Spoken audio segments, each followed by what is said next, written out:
नमस्कार दोस्तों, आप सभी का स्वागत है फिर से एक बार अंकित राठौर के चैनल में। तो आज इस वीडियो में आप जानेंगे कि घर बैठे ही आप अगर आपके पैन कार्ड में बाई मिस्टेक कुछ गलतियां हो जाती हैं तो उसको कैसे आप सुधारेंगे। ठीक है, कहीं भी आपको जाने की ज़रूरत नहीं है और कोई भी एक्स्ट्रा पैसे खर्च करने की ज़रूरत नहीं है। घर बैठे ही आप अपने पैन कार्ड को सुधार सकते हैं। ठीक है, इसके लिए बस एक चीज़ आपको याद रखनी है कि आधार कार्ड में आपका मोबाइल नंबर लगा होना चाहिए। ठीक है, बाकी का सारा प्रोसेस आपको इस वीडियो में देखने को मिलने वाला है। आपको अपने पैन कार्ड में नेम, पिता का नाम, डीओबी कुछ भी अगर चेंज करना है तो वो सारी प्रॉब्लम आपको यहाँ पे रिजॉल्व मिलेंगी। ठीक है, तो अब मैं लेके चलता हूँ आपको अपनी कंप्यूटर स्क्रीन पे। वीडियो के डिस्क्रिप्शन में मैंने लिंक दिया हुआ है, वहाँ से आप डायरेक्ट इस वेबसाइट पे आ सकते हो। ठीक है, जो हमारी पैन कार्ड की वेबसाइट है।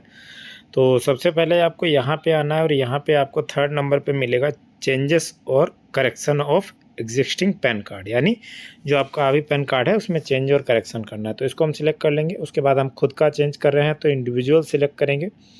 उसके बाद क्या करना है, हमें टाइटल में जो भी हमारा नाम है पहले से, ठीक है, वही हमें सेम एज इट इज़ लिखना है यहाँ पे। तो हम यहाँ पे अपनी डिटेल्स फुलफ़िल कर देंगे। जो भी हमारा लास्ट नेम, जैसे हम इसमें क्या होता है कि पहले लास्ट नेम पड़ता है, जैसे गुप्ता हो गया, अग्रवाल हो गया, जो भी है तो वो इसमें लास्ट नेम पहले पड़ेगा, फर्स्ट नेम मिडिल में पड़ेगा और अगर कुछ मिड नेम है तो वो लास्ट में पड़ेगा। ठीक है, तो इसी तरीके से हमें इस तरीके से अपनी नेम की डिटेल्स यहाँ पे फिल कर लेनी है। उसके बाद डेट ऑफ बर्थ जो भी आपकी रहने वाली है वो यहाँ पे आपको एंटर करनी है। ठीक है, तो हम क्या करते हैं, बाकी आपको नेम के मैंने एग्जांपल दे रखे हैं, इस तरीके से आप नेम को फिल करेंगे। ठीक है, जो भी हमारी यहाँ पे डेट ऑफ बर्थ रहने वाली है वो हम यहाँ पे सिलेक्ट कर लेते हैं। उसके बाद डेट ऑफ बर्थ हमने इस तरीके से एंटर कर दी।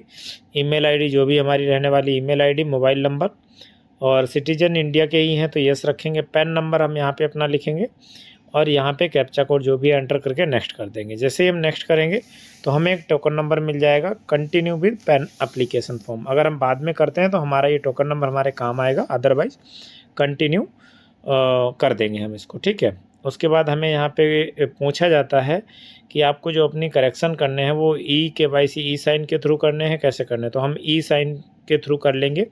और इस पर यहाँ पे पूछेगा फिजिकल पैन कार्ड चाहिए, तो बिल्कुल चाहिए क्योंकि हमारा नया पैन कार्ड बन के आएगा, तो इसलिए फिजिकल पैन कार्ड चाहिए। परमानेंट पैन कार्ड नंबर हमारा यहाँ पे ऑटोमेटिकली आ चुका है।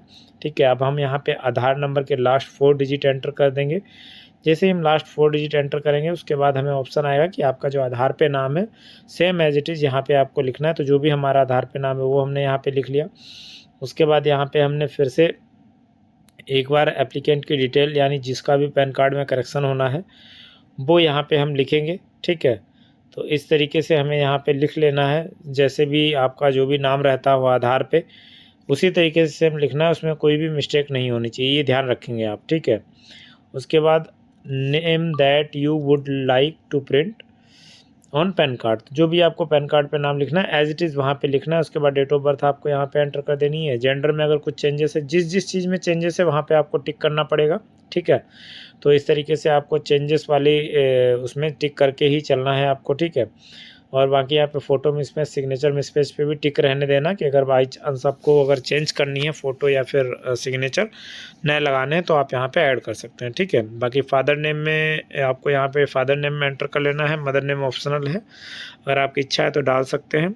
उसके बाद पेरेंट्स नेम में किसका नाम प्रिंट करना है, तो फादर नेम है तो फादर नेम, मदर नेम है तो मदर नेम, जो भी आपको प्रिंट करवाना है वही पैन कार्ड पे प्रिंट होके आएगा, पेरेंट्स का नेम। ठीक है, तो जैसे हमारे केस में हमने यहाँ पे फादर नेम पे ही टिक कर रखा है। अगर डिटेल हो पेरेंट्स में भी कुछ चेंजेस हैं तो भी यहाँ से आप कर सकते हैं उसको। ठीक है, और अगर नहीं है तो इसके साथ हम नेक्स्ट पे क्लिक करके इसको कंटिन्यू करते हैं। ठीक है, तो हमने यहाँ पे नेक्स्ट पे क्लिक कर लिया इस तरीके से। तो हमारे जो 2 फेज़ थे वो कंप्लीट हो चुके हैं। अब हमें क्या करना है, यहाँ पे एड्रेस फॉर कम्युनिकेशन, या जो हमारा पैन कार्ड डिलीवर होगा वो किस एड्रेस पे डिलीवर होगा। ठीक है, तो अभी हमें क्या करना है, एड्रेस फॉर कम्युनिकेशन हमारा रेसिडेंसी रहेगा, ऑफिस नहीं रहेगा, हमारे होम एड्रेस पे ही हमारा जो पैन कार्ड है वो डिलीवर होना चाहिए। ठीक है, तो हम यहाँ पे रेसिडेंसी सिलेक्ट कर लेंगे। उसके बाद हमारा जो भी एड्रेस है, हमारा हाउस नंबर है, फ्लैट नंबर है, गली नंबर है, वो यहाँ पे एंटर करेंगे। इसी तरीके से हम अपना जो भी हमारा एड्रेस रहने वाला है वो पूरा कंप्लीट एड्रेस हम यहाँ पे एंटर कर देंगे ताकि पैन कार्ड डिलीवर करते समय कोई भी प्रॉब्लम नहीं होनी चाहिए। ठीक है, आप भी इस चीज़ से ध्यान रखें। आई होप कि वीडियो समझ में आ रहा होगा, और साथ साथ सब्सक्राइब करना बिल्कुल ना भूलें। तो इस तरीके से हम एड्रेस यहाँ पे एंटर कर लेंगे सारा। ठीक है, और यहाँ पे अगर आपको लगता है कि एड्रेस में भी कुछ अपडेट है तो उसके लिए भी प्रूफ आपको ऐड करना पड़ेगा। टेलीफ़ोन नंबर आपको यहाँ पे देना पड़ेगा, तो यहाँ पे हम टिक कर लेते हैं इस पर, ठीक है। और टिक करने के बाद हम यहाँ पे मोबाइल नंबर अपना जो भी है वो एंटर कर देते हैं, ताकि डिलीवरी के टाइम भी मोबाइल नंबर उसको रिक्वायरमेंट रहती है और पैन कार्ड पे भी हमारा मोबाइल नंबर और जीमेल आईडी लगी रहेगी, ठीक है। अब हम क्या करेंगे, यहाँ पे अगर कोई अदर पैन नंबर है, अगर कुछ और अलॉट हुआ तो यहाँ पे लिखेंगे, ऐसा कुछ है नहीं तो हम इसको स्किप कर देंगे, ठीक है। और उसके बाद हम नेक्स्ट पे क्लिक करेंगे, ठीक है। यहाँ तक कि मेरे हिसाब से समझ में आ गई होंगी सारी चीज़ें। तो अब हम क्या करते हैं, नेक्स्ट पे क्लिक करके आगे की जो प्रोसेस है वो आपको समझा देते हैं,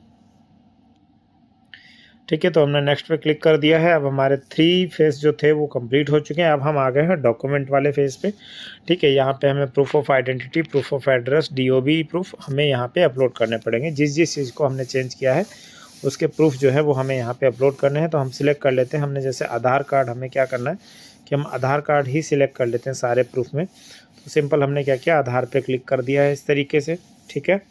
और हम अपने आधार को ही प्रूफ ऑफ आइडेंटिटी में भी एंटर कर देते हैं। उसके बाद हमें प्रूफ ऑफ एड्रेस चाहिए, तो प्रूफ ऑफ एड्रेस में भी हम आधार ही ले लेते हैं, क्योंकि आधार पे हमारा एड्रेस पड़ा होता है।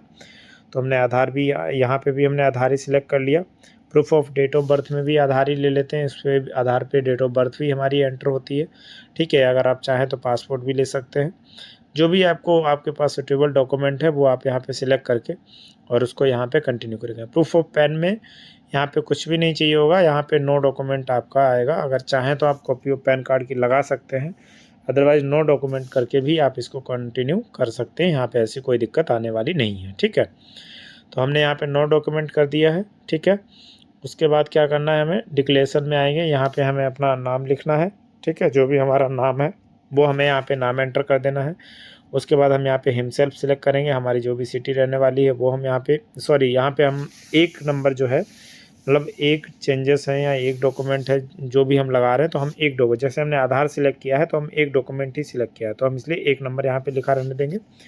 जो भी हमारा प्लेस है वो हम एंटर कर देंगे। उसके बाद फ़ोटो सिग्नेचर हमें चेंज करने हैं, तो इसलिए हम क्या करेंगे, फ़ोटो भी हम यहाँ से अपलोड कर देंगे और सिग्नेचर भी हम यहाँ से अपलोड कर देंगे। साइज़ वगैरह सब यहाँ पे दे रखा है कि जेपीजी में होना चाहिए, और डायमेंशन भी दे रखा है कि इस डायमेंशन में आपको डॉक्यूमेंट जो है वो अपलोड करने हैं, ठीक है। तो हम क्या, उसके बाद हमने क्या किया, अपने सिग्नेचर भी यहाँ पे अपलोड कर लिए हैं। यहाँ पे आप दोनों डॉक्यूमेंट अपलोड हो चुके हैं, ठीक है। अब हम क्या करेंगे, अगर हमें कोई और भी डॉक्यूमेंट अपलोड करने हैं तो वो हम यहाँ पे सिलेक्ट करेंगे। तो अपलोडिंग सपोर्टिंग डॉक्यूमेंट, जो भी हमने लाइक प्रूफ में दिए थे वो भी हमें डॉक्यूमेंट अपलोड करने हैं, ठीक है। तो इस तरीके से हमने सपोर्टिंग डॉक्यूमेंट जो है अपलोड कर लिए। ध्यान रखें, आपने आधार कार्ड सिलेक्ट किया है तो पासवर्ड प्रोटेक्टेड नहीं होना चाहिए, विदाउट पासवर्ड होना चाहिए। तो इस तरीके से हमने क्या किया, एप्लीकेशन को सबमिट कर दिया है। अब हम क्या करेंगे, आधार नंबर के जो पहले 8 डिजिट हैं वो यहाँ पे हम एंटर करेंगे, ठीक है। यहाँ पे हमने आधार के जो फर्स्ट 8 डिजिट थे वो हमने एंटर कर लिए हैं यहाँ पे। उसके बाद इस तरीके से स्क्रॉल डाउन करके करते हुए हम नीचे की तरफ आ जाएंगे, ठीक है। यहाँ पे हम ये सारी चीज़ें ऑलरेडी अपलोड कर चुके हैं, टिक है ही सब पे। और उसके बाद हम क्या करेंगे, यहाँ पे प्रोसीड पे क्लिक करेंगे। जैसे ही हम प्रोसीड पे क्लिक करते हैं तो हम पेमेंट गेटवे वाले ऑप्शन पे आ जाएंगे। तो यहाँ पे हमें फिर से कोई भी एक ऑप्शन सिलेक्ट कर लेंगे जिसमें कि हमें 106 रुपये 90 पैसे की पेमेंट करनी है, यानी 107 रुपये की हमें पेमेंट करनी है। जो कि नया पैन कार्ड बनाते हैं तब भी इतने की पेमेंट करनी पड़ती है, और करेक्शन है तब भी इतने की पेमेंट करनी पड़ेगी, क्योंकि हम फिजिकल मंगा रहे हैं, ठीक है। और इस तरीके से आप अपने सुविधा अनुसार जो भी जिस पेमेंट गेटवे से आप पेमेंट करना चाहते हैं वो डिटेल्स आप यहाँ पे फैच करा लेंगे अपनी। और उसके बाद आप क्या करेंगे, अपनी जो पेमेंट है वो यहाँ से 107 रुपये की जो पेमेंट है वो कंप्लीट कर देंगे। कंप्लीट होने के बाद आपको एक रिसिप्ट मिल जाएगी, ठीक है, इस तरीके से सक्सेस होने की। और जो भी 7-8 दिन 10 दिन लगते हैं उसके बाद आपका जो पैन कार्ड है वो चेंज होके आपके होम एड्रेस पे आ जाएगा। अब हम क्या करते हैं, यहाँ पे आधार ऑथेंटिकेशन एक बार हमें करना है, तो हम क्या करेंगे, आधार ऑथेंटिकेशन पे क्लिक करेंगे। यहाँ पे आई हियरबाय पे भी क्लिक करना है हमें। उसके बाद हम ऑथेंटिकेट पे क्लिक करते हैं। जैसे हम ऑथेंटिकेट पे क्लिक करेंगे तो OTP जनरेट करने का ऑप्शन आएगा। हम यहाँ पे OTP जनरेट करेंगे। OTP हमारा जैसे ही हमारे मोबाइल नंबर पे आता है, रजिस्टर्ड मोबाइल नंबर पे OTP आएगा, वो OTP यहाँ पे एंटर कर देना है। उसके बाद हमें करना है क्या, कंटिन्यू विद ई साइन। जैसे ही हम ई साइन पे क्लिक करेंगे फिर से हमारे पास एक आधार के थ्रू OTP आएगा, वो हमें OTP यहाँ पे एंटर कर लेना है। इस तरीके से हमारा सारा प्रोसेस जो है वो कंप्लीट हो चुका है। ऑनलाइन ही कोई भी हमें डॉक्यूमेंट कहीं भेजने की ज़रूरत नहीं है। और उम्मीद करता हूँ कि वीडियो आपको बहुत ही अच्छा लगा होगा। ठीक है, इसका पासवर्ड जो आपका DOB रहता है वही आपका इसका पासवर्ड रहता है, तो वो आप इसको एंटर कर लेंगे और उसके बाद आप अपनी जो फाइल है वो देख सकते हैं कि आपका इस तरीके से ये फॉर्म भरा गया है। और कुछ दिनों के बाद आपका जो फॉर्म है वो आप सबमिट हो जाएगा और उसके बाद जो आपका नया पैन कार्ड है वो आपके होम एड्रेस पे डिलीवर कर दिया जाएगा। ठीक है, और इस तरीके से आपका ई पैन भी डाउनलोड कर सकते हैं चेंज होने के बाद, और बाकी आपका जो हार्ड कॉपी है वो होम एड्रेस पे डिलीवर हो जाएगा और आपके पास मेल कम्युनिकेशन भी आ जाएगा। ठीक है, so thank you so much. और बाकी ट्रैकिंग अगर करनी है तो इसी तरीके से आप कर सकते हैं। यहाँ पे आके एप्लीकेशन टाइप में सिलेक्ट करेंगे चेंजेस, और यहाँ पे एक्नॉलेजमेंट आपको नंबर डालना है। ठीक है, जैसे यहाँ पे मैं आपको करके भी दिखा देता हूँ। यहाँ पे मैंने क्या किया, एक्नॉलेजमेंट नंबर एंटर कर दिया, कैप्चा यहाँ पे जो भी दे रखा है वो एंटर किया। सबमिट करेंगे तो हमारी डिटेल्स यहाँ पे आ जाएगी कि आपका जो पैन कार्ड है वो इसी कोरियर के थ्रू आपके होम एड्रेस पे भेज दिया गया है। थैंक यू सो मच आप सभी का। जैसा कि आपने देखा कि मैंने इस वीडियो में आपको कंप्लीट प्रोसेस बताया कि कैसे आप अपने पैन कार्ड में अगर कुछ भी करेक्शन रहता है, कुछ भी चेंज करना होता है, तो वो घर बैठे ही कैसे करेंगे। ठीक है, और उम्मीद करता हूँ कि वीडियो में सारी जानकारी जो भी बताई गई है वो आपको अच्छे से समझ में आई होगी, और इसी तरीके से आप अपने पैन कार्ड को खुद से ही चेंज कर सकते हैं। ठीक है, और अगर वीडियो अच्छा लगा हो तो प्लीज़ चैनल को लाइक करें, शेयर करें, सब्सक्राइब करें, और बाकी फैमिली फ्रेंड में शेयर भी ज़रूर करें। ठीक है, तो आज के लिए इतना ही, फिर मिलेंगे एक नई वीडियो के साथ। जय हिंद, जय भारत।